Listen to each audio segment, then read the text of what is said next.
Okay, now we are at the eighth arena, the Frozen Peak, and this is also a very interesting arena.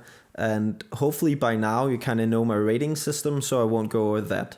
We'll just jump right in and start with the first common card, and it is the Ice Spirit.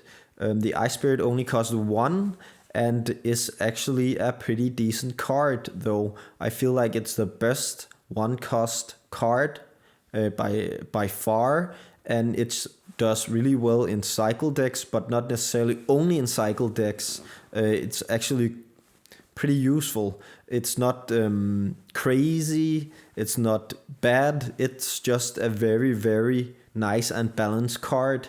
Yeah, so a three. It's a three, yes. And then that was it. Moving on to the next common card in the arena is the giant Snowball. So it started off not being super good, then it got buffed, and then recently the area of effect where it hits, it got nerfed, so it's a little bit less. So with that in mind, let's just think about it. So it used to be a 4 cost card, I think, but now with the almost like a month or two ago nerf to this card, I feel like it's a 3 rated card. Why is that?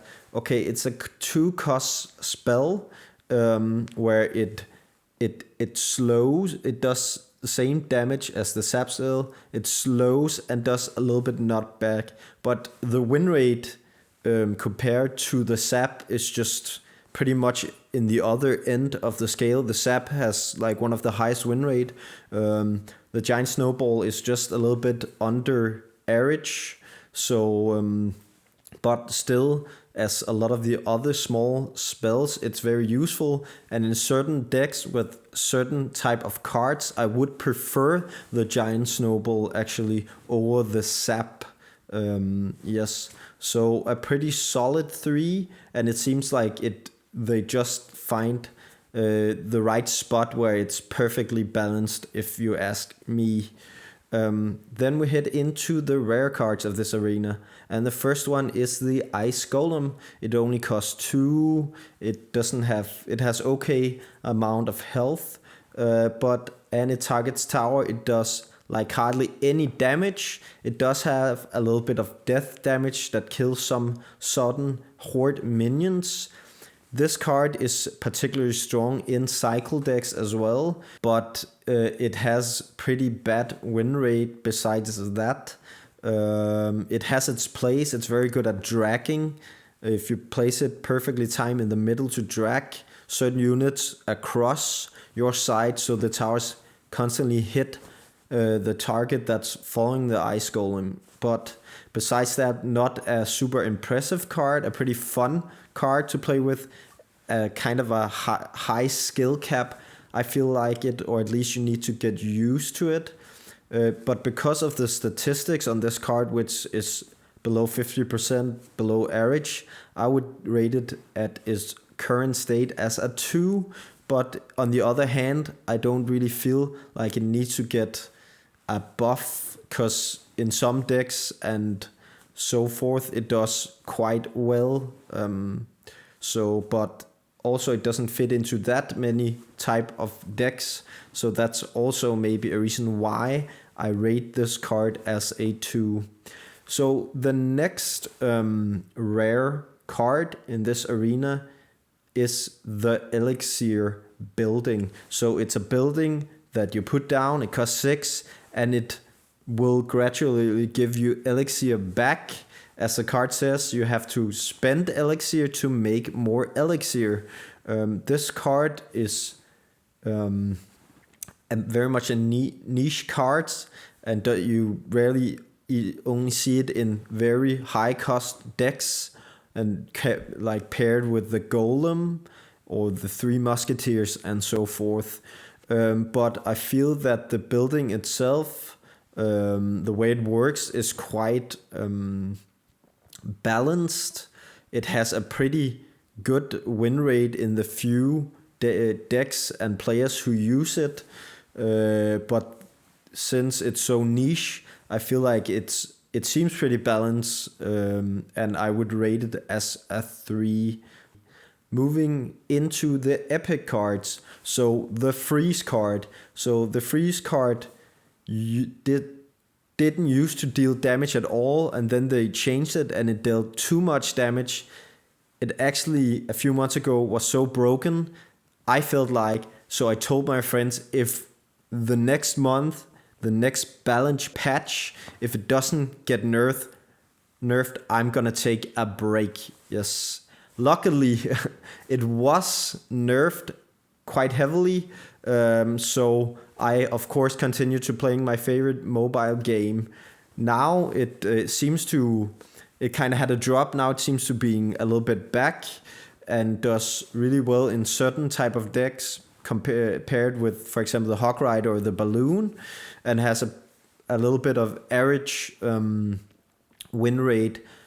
At this point, it seems balanced, I would say, maybe a little bit over the top. So therefore, I will give it a 3, but could contemplate, and sometimes, especially when you play against it and when you get really angry, because it's kind of a little bit cancer-ish kind of card to play against, it feels like a 4 card or a strong card, but it doesn't fit into every deck. So a 3, I would say a 3. Yes.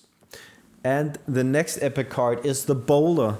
The Bowler is it's hard. It's really hard to get your head around this card. It costs 5 elixir. He throws a boulder very slowly and knock back certain types of enemies.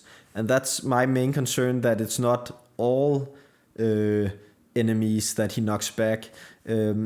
Very low usage rate, but a very high win rate on the other hand makes it seem like he is kind of balanced, because like not a lot of people use him, but the ones that use him has a really high win rate. But it just feels like he needs like a little bit of love or some kind of rework to make this more interested, because he's not a win condition in himself.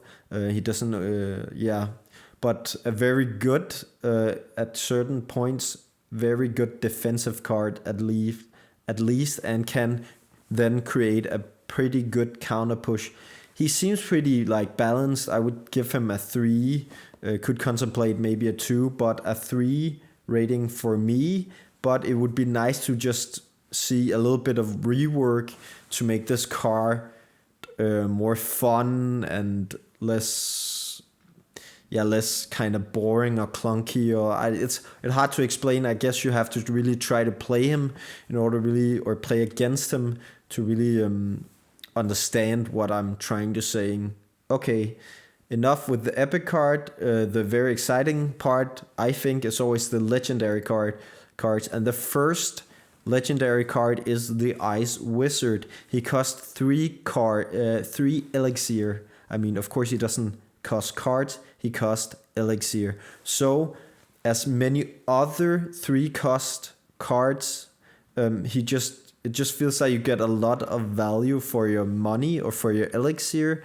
The thing though with the Ice Wizard is he's mainly defensive, very, very strong defensive card, one of the strongest defensive card, one of the strongest, or if not the strongest, then maybe the second strongest defensive card of the legendaries, especially when you paired with the Tornado. But his win rates are about average, so I would say that the Ice Wizard seems pretty balanced in his current state, and I don't feel like he needs to be changed in any ways and so on. Sometimes he does a little bit better in the statistics, but it would be hard for me to give him a 4. So a 3 card, the Ice Wizard is. The last card, the last legendary card in this arena is the Lumberjack. So Lumberjack, one of my favorite legendaries. He used to be on the tip of being broken. So he cost 4 elixir, and now even though he was recently nerfed, he's still very strong. very useful and has a pretty high win rate. The thing with the Lumberjack itself, so the unique thing about him is that he has the rage spell, so when he dies it spills and the rage spells continues on. Before he was nerfed, he was a solid 5 for sure. Now I'm gonna rate him as 4, just because even though if they took the rage unique thing bottle away from him, he would still be a useful card because he hits so hard and has a decent amount of hit pool. But because of the rage spell on his shoulder, he just so much value for money or elixir, so I would rate him as a 4. The nerf though was almost a minus 50 damage per second to him, so it made actually quite a different.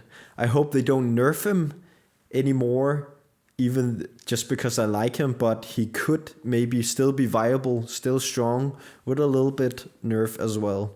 So that was the end of the Arena 8 Frozen Peak with some very interesting cards, some really fun cards to play with.